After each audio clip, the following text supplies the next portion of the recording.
जो इरादे का पक्का हो और दिल का सच्चा हो, जो सूरत से नहीं बल्कि दिल से अच्छा हो। स्पष्ट बोलने वाला व्यक्ति एक अच्छे कांटे की भांति होता है। इसमें थोड़ी देर के लिए दर्द जरूर होता है, लेकिन फायदा जिंदगी भर रहता है। अगर आप किसी को एक बार माफ करते हो तो आप समझदार हो। अगर आप उस व्यक्ति को दूसरी बार भी माफ करते हो तो बहुत ही धर्मदिल हो। लेकिन आप उस व्यक्ति को तीसरी बार माफ करते हो तो आप दुनिया के सबसे बड़े बेवकूफ हो। जीवन की सबसे महंगी चीज है आपका वर्तमान, जो एक बार चला जाए तो फिर पूरी दुनिया की संपत्ति देखकर भी उसे हम खरीद नहीं सकते। हमें हमारे विचार ही उत्तम बनाते हैं, इसलिए शब्दों पर नहीं, अपनी सोच पर ध्यान दो। विचार हमेशा जिंदा रहते हैं। धरती पर जिस प्रकार मौसम में बदलाव आता है, इस प्रकार जीवन में सुख दुख आता जाता रहता है।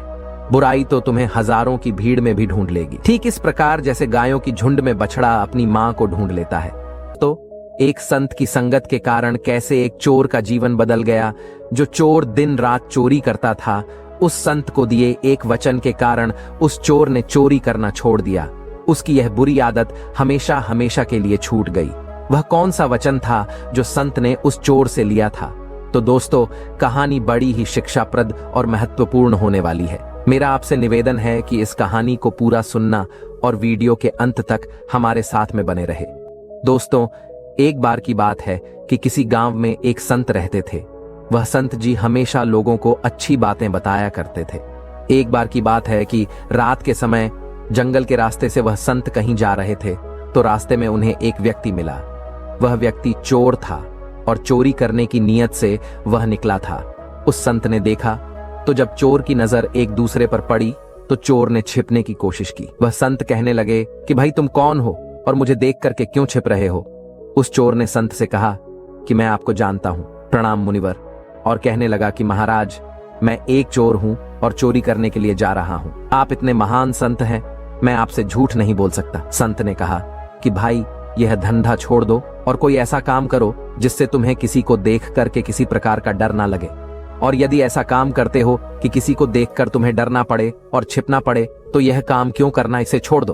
उस चोर ने कहा कि महाराज, मेरे पिताजी भी यही काम करते थे और मैं भी केवल यही काम जानता हूं और इसके सिवाय दूसरा कोई काम मुझे पता ही नहीं है, क्योंकि मैंने कभी किया ही नहीं है और उसके बारे में मुझे जानकारी नहीं है। फिर मैं पढ़ा लिखा भी व्यक्ति नहीं हूं और ना ही मेरे पास इतना धन है कि मैं कोई व्यापार कर सकूं। यदि मैं यह काम छोड़ दूं तो फिर मेरे परिवार का क्या होगा, उनका पालन पोषण कैसे होगा? उसका उत्तर सुनकर के वह संत कहने लगे। कुछ देर तक तो वह शांत खड़े रहे, फिर बोले, भाई अच्छा तो ठीक है, तुम यह धंधा करो, परंतु हमारी एक बात मान लो। उस चोर ने कहा कि आज्ञा कीजिए महाराज, आपका आदेश मेरे लिए अमूल्य है। संत ने कहा कि पहले वादा करो कि तुम मेरी बात को जरूर मानोगे। चोर ने वादा किया और कहा कि आप जो भी कहेंगे मैं आज से वही करूंगा। उस संत ने कहा कि आज से तुम किसी भी परिस्थिति में झूठ मत बोलना, हमेशा सत्य बोलना, तुम्हारा कल्याण होगा। यह कहकर के संत अपने रास्ते को चल दिए। इधर वह चोर सोचने लगा कि झूठ नहीं बोलूंगा तो काम कैसे चलेगा, पर अब तो संत को मैंने वादा किया है, कुछ भी हो जाए अपना वादा नहीं तोड़ सकता। यही सोच करके वह चोर चोरी के इरादे से एक दिशा की ओर चल दिया। जब वह कुछ दूर पर पहुंचा तो उसे एक और व्यक्ति मिल गया। वह वास्तव में वहां का राजा था, जो भेष बदल करके अपने नगर का भ्रमण करने के लिए निकला था। उसने भी चोर को देख लिया। राजा ने उस चोर से धीरे से पूछा कि तुम कौन हो और इस जंगल में अकेले क्या कर रहे हो और इस समय कहां जा रहे हो? चोर मन ही मन विचार करने लगा कि मैंने झूठ बोलना तो छोड़ दिया है, अब तो मुझे झूठ बोलना नहीं है, इसलिए सच सच बता देता हूं, जो होगा देखा जाएगा। यही मन में सोच करके उसने राजा से कहा कि मैं एक चोर हूं और चोरी करने के उद्देश्य से मैं घर से निकला हूं। इस तरह की बात को सुनकर के राजा आश्चर्यचकित हो गया कि अरे यह कैसा चोर है जो स्वयं ही बता रहा है कि मैं चोर हूं। आश्चर्य प्रकट करते हुए उसने कहा कि अरे भाई, क्यों हंसी मजाक करते हो? तुम अवश्य ही कोई सैनिक अथवा गुप्तचर मालूम होते हो। उस चोर ने कहा, नहीं नहीं, मैं मजाक नहीं कर रहा हूं, मैं तो बिल्कुल सत्य कह रहा हूं, मैं चोर ही हूं और चोरी करना ही मेरा धंधा है। राजा ने कहा, भाई चोर तो मैं भी हूं, परंतु अभी नया नया ही यह धंधा शुरू किया है। अच्छा हुआ तुम मिल गए, आज दोनों मिलकर के चोरी करते हैं। यदि तुम्हारा ख्याल हो तो राजमहल में चोरी करें। चोर बोला, पागल हो गए हो, राजमहल में कैसे अंदर जाएंगे? उस राजा ने कहा कि घबराओ नहीं, घबराने की कोई बात नहीं है। मेरी बात ध्यान से सुनो।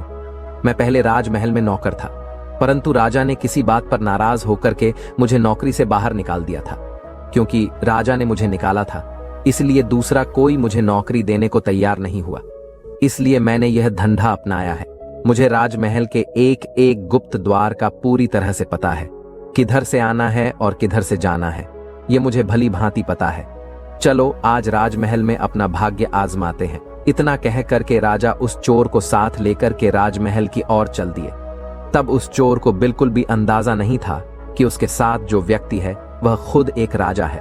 कुछ समय बाद वह दोनों महल के पिछले द्वार पर जा पहुंचे और जो गुप्त मार्ग था उसका दरवाजा खोल करके कहने लगा कि तुम पुराने चोर हो, अंधेरे में देखने का तुम्हें अभ्यास है, इसलिए तुम अंदर जाकर के सारा धन बटोर लाओ। मैं यहीं पर तब तक पहरा दे रहा हूं। चोर ने कहा कि इतने बड़े महल में मुझे कैसे मालूम होगा कि धन कहां रखा है। राजा ने उसे खजाने का पूरा पता बता दिया और वहां तक जिस तरह से पहुंचना था वह सारी युक्ति उस चोर को समझा दी। चोर जब अंदर घुसा और खजाने के द्वार पर पहुंचा, वहां दीवार पर एक चरखी लगी हुई थी। उस चरखी को घुमाते ही वह द्वार खुल गया। चोर ने देखा कि वहां तो अनेकों बड़े बड़े मजबूत बक्से रखे हुए हैं जिनमें बड़े बड़े ताले लगे हुए हैं। उसने चाबियां का गुच्छा तथा कुछ दूसरे औजार निकाले और एक बक्से का ताला खोलने की कोशिश करने लगा, परंतु उसकी सारी कोशिश बेकार हो गई। उसने यह सोच करके कमरे में चारों तरफ नजर दौड़ाई कि शायद कोई लोहे की सलाख वगैरह मिल जाए। तभी उसकी निगाह एक बक्से पर पड़ गई जो कुछ छोटा था और एक बड़े बक्से के ऊपर रखा हुआ था। उस चोर ने देखा, उसने उसका ताला खोलने की कोशिश की, थोड़ा सा ही प्रयास किया और उस बक्से का ताला खुल गया। उसने ढक्कन हटा करके देखा तो उसमें एक छोटा सा और बक्सा था और उस बक्से के अतिरिक्त कुछ नहीं था। उसने जो उसके अंदर एक छोटा सा बक्सा था उसको बाहर निकाला। जैसे ही उसका ढक्कन खोला, उसकी आंखें चमक उठी। उसमें 3 बहुमूल्य हीरे रखे हुए थे। उसने वह तीनों हीरे उठा लिए और वहां से चलने लगा। तभी उसके दिल में विचार आया कि हीरे तो 3 हैं और हम दोनों इसका आधा आधा भाग कैसे करेंगे। मैं झूठ बोल करके एक हीरा अधिक अपने पास रख लूं, यह मैं करूंगा नहीं, क्योंकि मैंने झूठ ना बोलने का वादा किया है और इतने बड़े संत से किया है जो संत हमेशा दूसरों का भला करते हैं और सदैव सत्य बात बोलते हैं। मैंने ऐसे संत से यह वादा किया है। यही सोच करके उस चोर ने एक हीरा उस बक्से में वापस रख दिया और वह महल से बाहर निकल आया। बाहर आकर के उसने राजा से कहा, ये 2 हीरे लाया हूं, एक तुम्हारा है और एक मेरा है। यह कह करके उसने एक हीरा राजा को दे दिया और दूसरा हीरा अपने पास रख करके चला गया। उसके जाने के बाद राजा ने सोचा कि हीरे तो संदूक में 3 थे, फिर उसने यह क्यों कहा कि मैं 2 हीरे लाया हूं, चल करके देखना चाहिए। यही विचार करके राजा जब वहां पहुंचा तो वह देखता है कि एक हीरा उसी छोटे से बक्से के अंदर रखा हुआ है।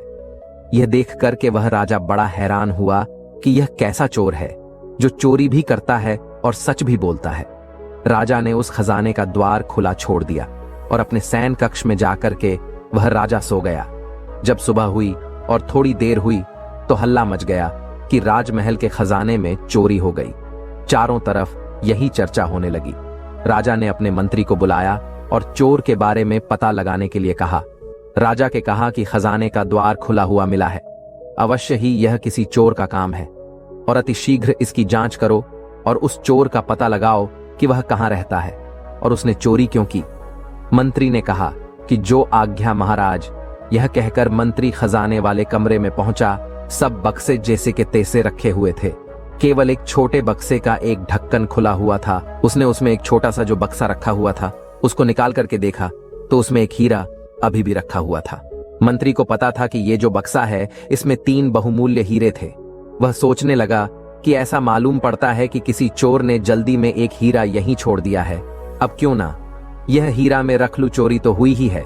चोर जब पकड़ा जाएगा तो वह लाख कहता रहे कि मैंने हीरे नहीं चुराए हैं, उसकी कौन मानेगा।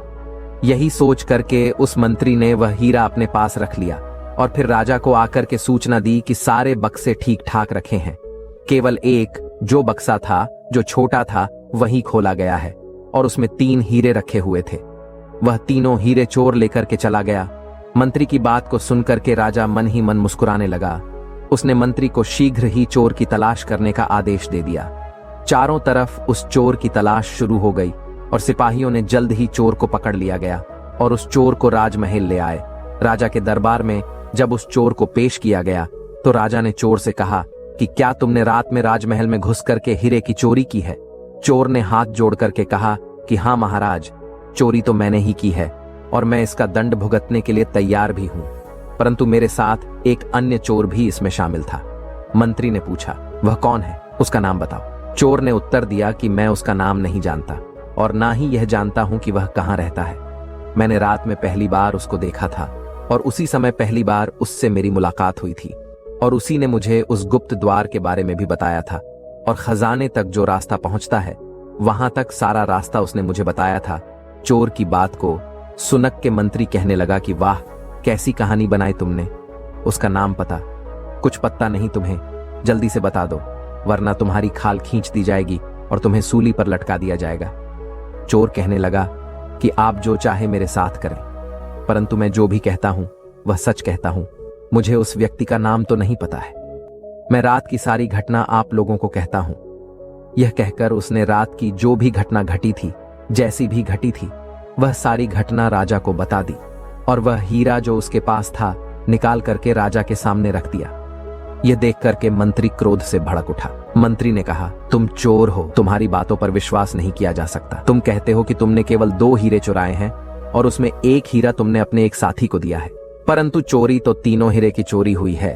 फिर तीसरा हीरा कहां चला गया? चोर के कुछ कहने से पहले ही राजा कहने लगा कि मंत्री जी, यह चोर बिल्कुल सही कह रहा है। वह 2 हीरे चोरी हुए थे और इसमें उनमें से एक हीरा अपने साथी को दिया था और एक स्वयं अपने पास रख लिया था। इसका यह सबूत है कि रात को इसका साथी मैं ही था। मैं रात में जब भेष बदल करके अपने नगर में भ्रमण कर रहा था, तभी मेरी इस चोर से मुलाकात हुई थी और जो हीरा इसने मुझे दिया था वह यह रहा। इतना कहते ही राजा ने अपने हाथ में वह हीरा दिखाते हुए सबके सामने रख दिया। इस तरह से उस दरबार में चारों तरफ सन्नाटा छा गया। राजा बड़ी देर तक मौन बैठा रहा, फिर कहने लगा कि जब यह मेरा हिस्सा मुझे देकर के चला गया तो मैंने खजाने में आकर जब जांच की तो मुझे वहां पहुंच करके यह देख करके बड़ी हैरानी हुई कि तीसरा हीरा उसी छोटे से बक्से में रखा हुआ था। मंत्री जी, सुबह आपने मुझसे झूठ कहा गया कि चोरी 3 हीरे की हुई है, जबकि चोरी सिर्फ 2 हीरे की हुई थी, तो इसका मतलब वह हीरा आपने चोरी किया है। आप अपनी जेब में से वह हीरा निकालिए। राजा के यह कहते ही सबकी नजर मंत्री की तरफ घूम गई, जो भय के मारे वह कांप रहा था। राजा के आदेश से हीरा उसके पास से बरामद कर लिया गया और चोरी के अपराध में उस मंत्री को जेल में डाल दिया गया। उसके बाद राजा ने चोर से कहा कि तुम चोरी भी करते हो और फिर सत्य भी बोलते हो। मुझे इसका रहस्य बताओ। तुम चोरी करने के बाद तो चोर हमेशा झूठ बोलता है। तुम कैसे चोर हो जो चोरी करने के बाद अपना सारा गुनाह कबूल कर लेते हो? इसका मैं रहस्य समझना चाहता हूं। कौन सी बात है जिसके कारण तुम सदैव सत्य बोलते हो? उस चोर ने कहना शुरू किया कि महाराज, मैं उनसे मिलने गया था। वह संत ने मुझसे वचन लिया था कि तुम सदा ही सत्य बोलोगे और मैंने उस संत को वचन भी दिया था कि मैं आज के बाद हमेशा सत्य बोलूंगा। यही कारण है कि मैं उस दिन चोरी करने जा रहा था और आप जब मुझे रास्ते में मिले तो मैंने सारी बातें आपको बिल्कुल सच बताई थी। राजा ने कहा कि मैं तुमसे बहुत प्रसन्न हूं और मैं तुम्हें अपना मंत्री बनाना चाहता हूं। उस चोर ने कहा कि महाराज, यह आपकी बड़ी ही मेहरबानी है, यह आपकी बड़ी ही कृपा है कि मुझ जैसे चोर को आपने सजा न देकर के मुझे मंत्री का पद भेंट किया है, परंतु जिनका वचन मानने से ही आज मुझे आप मंत्री का पद देने के लिए तैयार हो गए हैं, मैं तो अब उनकी ही शरण में रहूंगा और उनके ही कहने के अनुसार अपना सारा जीवन का कार्य करूंगा। ऐसा मैंने निश्चय कर लिया है, क्योंकि उनकी एक बात मानने से मेरा जीवन बदल गया है और मैं जो गली गली चोरी करता था, एक संत की बात मानने के कारण आज एक राजा मुझे मंत्री का पद दे रहा है।